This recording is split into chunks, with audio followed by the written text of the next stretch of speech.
Just going to Deadpool X உல்வரின். Ticket எடுக்கிற வேலை இவன்து, night சாப்பாடும் அவனது. 6:30 ஷோ தான் போட்டிருக்காங்க. காதல் வந்த கனவே இது 18+ படமே. ஸோ ஓகே கைஸ், என் வாய்ஸில் ஏதாவது பெரிய வித்தியாசங்கள் இருந்தால் அதுக்கு காரணம் நேற்று நான் பார்த்த படம் தான். நான் ஒன்றும் 3D கிளாஸஸ் திருட்டெல்லாம் வரல. இதுக்கு 30 ரூபா சார்ஜ் போட்டிருந்தான். ஸோ 30 ரூபாய்க்கு அந்த 3D கிளாஸ். டெட்பூல் செத்த குச்சி அண்ட் உல்வரின். உல்வரினுக்கு தமிழில் என்னது? இது என்னோட செகண்ட் தியேட்டர் எக்ஸ்பீரியன்ஸ். அதுக்கு இது ஒர்த்தா இருந்துச்சான்னு கேட்டிங்கன்னா, ஓசியில் டிக்கெட் கொடுக்குறான்ற ஒரே ஒரு காரணத்துக்காக என்னை கிலோமீட்டர் கணக்கில் நடக்க விடுறான். புராணத்தை எடுத்து விட வேண்டிய நேரம் வந்துருச்சு. கதை கேட்க ரெடியாடா? நீங்கள் இங்கே தானா? Okay, perfect friend. ஸோ இவருக்கு இதான் வேலை. ஓகே, இந்த வீடியோவில் நான் சில விஷயங்களை கவர் பண்ண போகிறேன். பார்ட் பை பார்ட்டாக பிரிச்சுக்கலாம். ஃபர்ஸ்ட் நான் ஸ்பாய்லர் ரிவ்யூ, அது தியேட்டர் எக்ஸ்பீரியன்ஸ். அதுக்கப்புறம் கடைசியாக என்னென்ன சுற்றி நடந்ததுன்னு சொல்லிட்டு ஒரு சின்ன ஒரு barbecue bacon burger. படத்தில் நடந்தது எதையுமே ஸ்பாயில் பண்ணாமல் படத்துக்கு ரிவ்யூ பண்ணோம்னா படம் ஒரு செம்ம என்டர்டைன்மெண்ட்டான ஒரு ஃபன் கலந்த தமிழ் டப்பிங்கில் பிரித்து மேஞ்சி வேற லெவலில் செதுக்கி எடுத்த, நல்ல வேலை சென்சார் பண்ணல நான் போகிற வரைக்கும். அந்த ஒரு நல்ல காரணத்தால் தமிழ் டப்பிங்க்கு நான் ஒரு ப்ளஸ் பாயிண்ட் கொடுக்குறேன். செம்ம ஒரு ஃபன்னான படம். அதுக்கப்புறம் ஆக்ஷன் சீன்ஸ் பிரித்து மேய்ஞ்சிட்டாங்க. பட் பிரச்சனை ஆனால் அங்கே எல்லாத்துலேயுமே கட் பண்ணிட்டாங்க. மியூசிக் வாஸ் லிட்ரலி தாறுமாறு தக்காளி சோறு பிரித்து மேய்ஞ்சிட்டு அவங்கள தெரிக்க வர்றோன்ற மாதிரி தான் இருக்கும். ஆக்ஷன் சீன்ஸை வந்து மியூசிக்கோட மிக்ஸ் பண்ணியிருந்தாங்க, அது நல்லா இருந்துச்சு. டெட்பூல் கேரக்டர், அது அந்த டெட்பூல் கேரக்டர் தான் அந்த ஃபன்னை கொடுத்ததே.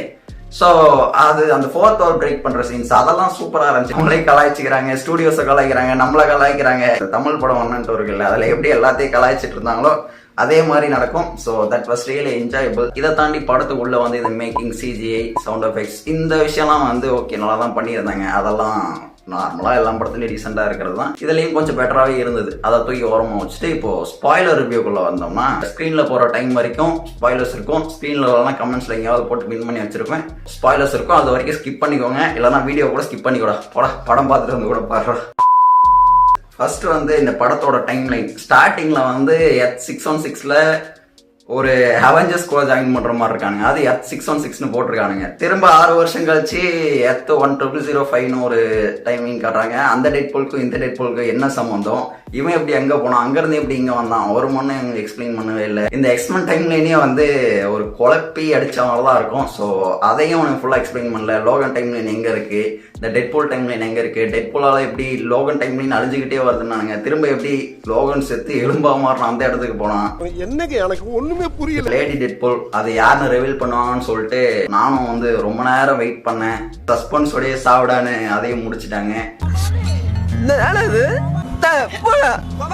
மற்ற டெட்பூல் வேரியன்ஸ் அவங்கெல்லாம் சும்மா எல்லாத்தையுமே ஒரு ஸ்க்ரீன்ல காட்டணும்னு சொல்லிட்டு காட்டிட்டு போயிருக்காங்க. அவங்க எல்லாரும் பத்தியும் முன்னாடி காமிக் படிச்சவங்களுக்கு தெரிஞ்சிருக்கும். அதுலயும் முக்கால்வாசி பேர் சேமா தான் இருந்தாங்க. எல்லாம் நம்ம ஒரிஜினல் டெட்பூல் மாதிரி தான் இருந்தாங்க. சில பேர் கொஞ்சம் டிஃபரன்ஸ் கொடுத்துருக்காங்க, அது நல்லா இருந்தது. பட் அந்த சீன் நல்லா இருந்தது. பட் அவங்கள பத்தி ஒண்ணுமே தெரியாம இருக்குல்ல, அது ஒரு ஒரு ஒரு மைனஸ்.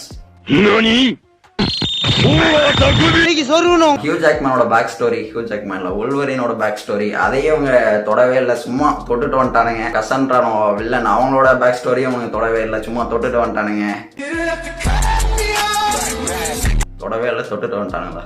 என்னடா லூஸ் மாதிரி பேசிட்டு இருக்கேன். ஸ்பாய்லர்ஸ்ல பாசிட்டிவ் கிட்ட வரும்போது கேமியோஸ் நான் சொல்லணும். முக்கியமா ஒரே ஒரு உல்வரின் வேரியன்ட் நான் பார்த்து, இப்போ என் வாய்ஸ்ல உங்களுக்கு டிஃப்ரென்ஸ் எனக்கு தெரியுது. எனக்கு என்னால் சத்தமாக பேச முடியலை. காரணம் என்னன்னா, ஒரே ஒரு உல்வரின் வேரியன்ட் நம்ம ஹென்ரி கேவலை கேஸ்ட் பண்ணி அதை செஞ்சுருந்தாங்க. நான் கத்த ஆரம்பிச்சவன் கத்துனேன். அந்த சீன் முடிஞ்சு திரும்ப வாயிடுக்கு இவங்க போய் அடிச்சுக்கிட்டு சாகுற வரையும் கத்திக்கிட்டு தான் இருந்தேன் நான், ஹென்ரி கேவல்னு சொல்லிட்டு. அதுக்கப்புறம் நம்ம captain as fantastic for human touch அதுக்குமே வந்து கத்துனேன். அதில் ஒரு நல்ல சம்பவம் என்னன்னா, அவரோட கையை காட்டும் போதே நான் கண்டுபிடிச்சிட்டேன் இது கேப்டன் சொல்லிட்டு. நான் தேட்டர்ல கத்துனேன். சுத்தி இருந்தவங்களாம் யாரா அவன் கேப்டன் கத்துறானே சோக்கர் மாதிரி பார்த்தானுங்க. அதுக்கப்புறம் கிறிஸ் ஈவான்ஸ் ரிவல் பண்ணும்போது அவனுங்கெல்லாம் என்ன பார்த்து பாடுறா குட்டி கொஞ்சம் எனக்கு இவ்வளோ அறிவான்னு சொல்லிட்டு மிரண்டு போயிட்டானுங்க அப்படின்னு சொல்லணும்னு எனக்கும் ஆசை தான். அப்படியெல்லாம் எவனும் பார்க்கல. பிளேடோட கேமியோ படம் வருமா வராதெல்லாம் எனக்கு தெரியாது. ஏதோ இருந்தாலும் கூப்பிட்டு வந்து ஸ்க்ரீனில் காட்டினானுங்களேங்கிற ஒரு நல்ல ஒரு சாட்டிஸ்ஃபேக்ஷன். இந்த மாதிரி நிறைய கேமியோஸ் உள்ள இருக்கு. ஸோ எல்லாமே வந்து நல்லா தான் இருந்தது, தரமாரா இருந்தது. அப்புறம் இன்னும் ஒரு ஸ்பாய்லர் என்னன்னா, படத்தோட போஸ்ட் கிரெடிட் சீன் இந்த ஆள் தான். இவரை மட்டும் தான் நான் ஃபாலோ பண்ணேன். இவர் வந்து போஸ்ட் கிரெடிட் சீன் பார்த்துட்டு மிரண்டு போய் வருவேன் அப்படி இப்படின்னு ஏதோ அவ்வளோதான் அந்த மாதிரி இருந்தாரு.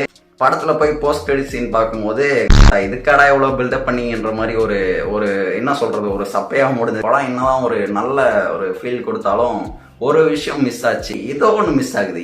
என்னதுன்னு சொல்லிட்டு ரொம்ப நேரம் முக்கி கண்டுபிடிச்சேன். நான் வந்து இந்த மல்டிவர்ஸ் எக்ஸ்பெக்ட் பண்ணி போனேன். ஏன்னா படத்துல வந்து அதை பேஸ் பண்ணி தான் கொடுத்தானுங்க. டிவியை என்னானுங்க, போர்ட்டல் ஓப்பன் ஆச்சு, அது என் கேமுக்கு போகுது, இன்ஃபினிட்டி வார்க்கு போகுது, எதோ ஒழுக விட்டாங்க. நானும் அதுக்கெல்லாம் ஓவரா பில்டப் ஆகி அங்க போனா குண்டு சட்டியில குதிரை ஓட்டிட்டு இருக்காங்க. எங்கடா மல்டிவர்ஸ் இருக்கு இதுல? 4 வேரியன்ஸை காட்டினா மல்டிவர்ஸ் ஆடா. இந்த டாக்டர் ஸ்ட்ரேஞ்ச்ல வந்து அதுல கூட ஒரு 10-15 டிஃப்ரெண்ட் வேர்ல்ட்ஸ் காட்டினானுங்க. இதுல அவ்வளவு கூட காட்டல. எல்லாத்துலயுமே சும்மா தொட்டு பார்த்துட்டு தான் விட்டானுங்க. நான் எக்ஸ்பெக்ட் பண்ணது வேற, இங்க வந்தது வேற. இதோட நம்ம வந்து ஸ்பாய்லர்ஸை முடிச்சுட்டு தேட்டருக்காரங்கிட்ட வருவோம். நம்ம தேட்டருக்கார அங்கிள் என்ன பண்ணாருன்னா தேட்டர் ரன் பண்ணிட்டு இருந்தாரு. இந்த 26 வந்து எனக்கு 2 to 5 வந்து எக்ஸாம் இருந்தது செமஸ்டர். மத்தியானம் போக முடியாது, நைட் 6:30 தான் புக் பண்ணியிருந்தது. ஸோ அங்கே போக வேண்டிய சுச்சுவேஷன். இது பக்கத்துலேயே இருக்கு, திரும்ப ரிட்டர்ன் ஆகிறதுக்கும் நைட்டு ஒரு 10 o'clock ப்ளஸ் ஆகிடும். ஸோ பக்கத்தில் ஈஸியாக இருக்கும் வர்றதுக்குன்னு சொல்லிட்டு இது பக்கத்தில் இருக்கிறது போனோம். ஸோ இதை பற்றி கூட இருக்கவங்க கேட்கும் போது என்ன சொன்னான்னா, சவுண்டு குவாலிட்டி பி மாதிரி இருக்கும், அதுக்கப்புறம் சீட்டு ஒரு கேனப் மாதிரி இருக்கும், ஸ்க்ரீனு ரொம்ப குட்டியாக இருக்கும். இந்த மாதிரி அந்த தேட்டரை சுற்றி நெகட்டிவ் ரிவ்யூஸ் மட்டும்தான் வந்துட்டு இருந்தது. அதெல்லாம் கண்டுக்காம நான் வந்து சரி வேற வழி இல்லை, இது ஒன்று தான் இருக்குன்னு சொல்லிட்டு அதுக்கு போயிட்டேன். சீட்டில் உட்காந்தா சீட்டு ஒரு பக்கம் இப்படி சாயுது. என்னடா சீட்டு வச்சிருக்கீங்க? பின்னாடி சீட்ல உட்காந்துருக்கோம், காலை எடுத்து சும்மா சீட்டை வேற முட்டிக்கிட்டு இருக்கான். திரும்பி பார்த்தா அது என்ன காலா இல்ல தூக்கி நிக்குதான்னு கேட்கலான்னு தோணுது. பட் ஸ்டில் கேட்க முடியாது. படத்தை பிளே பண்றதுல இவனுக்கு கொஞ்சம் லூசு கூமுட்ட மாதிரி பண்ணானுங்க.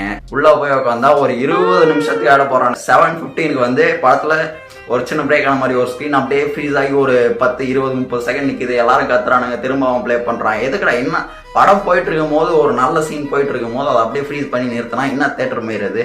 6:50 தான் படத்தையே போட்டான். 7:30 என்ன ஒரு 40 மினிட்ஸ் தான் இருந்துச்சு. வெறும் 40 மினிட்ஸ் ஓடினதுக்கு இன்டர்வல் போடுறான். இன்டர்வல் போட்டு ஒரு 1/2 மணி நேரம் ஓடுது. 1/2 மணி நேரம் இன்டர்வல் விட்டுருக்கான். சரி அதெல்லாம் முடிச்சுட்டு திரும்ப வந்தா படத்துல இன்டர்வல் சீன் ஒன்று பிளேஸ் பண்ணியிருப்பானுங்கல்ல, அது ஒரு 10 நிமிஷம் ஆடு ஓடுது. இந்த நான் தான் முகேஷ் அந்த ஆடு. அதுக்கப்புறம் ஒரு 1/2 மணி நேரம் ஓடிட்டே இருந்துச்சு. திடீர்னு ஸ்கிரீன் கட் ஆகுது. என்னடா என்ன திரும்ப கத்திக்கிட்டு இருக்கோம். ஒரு 5 நிமிஷம் அப்படியே இருக்கு. அதுக்கப்புறம் திரும்ப பிளே பண்றான். என்னடா தேட்டர் வச்சிருக்க? ஓகே, இவ்வளவுதான் தேட்டருக்காரன் ரோஸ் பண்ணதுக்கு. ஒரு 3D கிளாஸ்.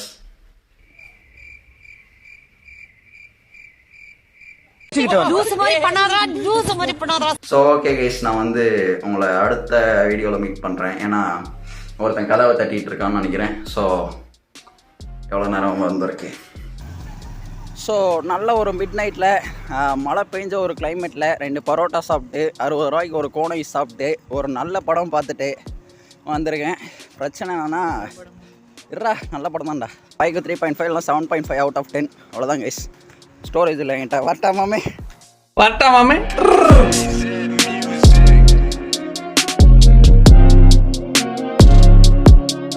3D class. ஓ நல்லா தானே இருக்கு.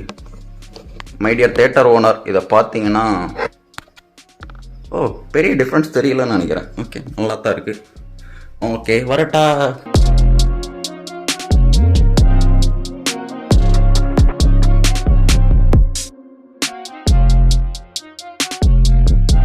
இந்த 18+ பண்ணலாம் நல்லா இருந்தது. ஆனால் படம் R rated கூட தெரியாமல் சில பேர் குழந்தைங்களை கூப்பிட்டு வந்தானுங்க.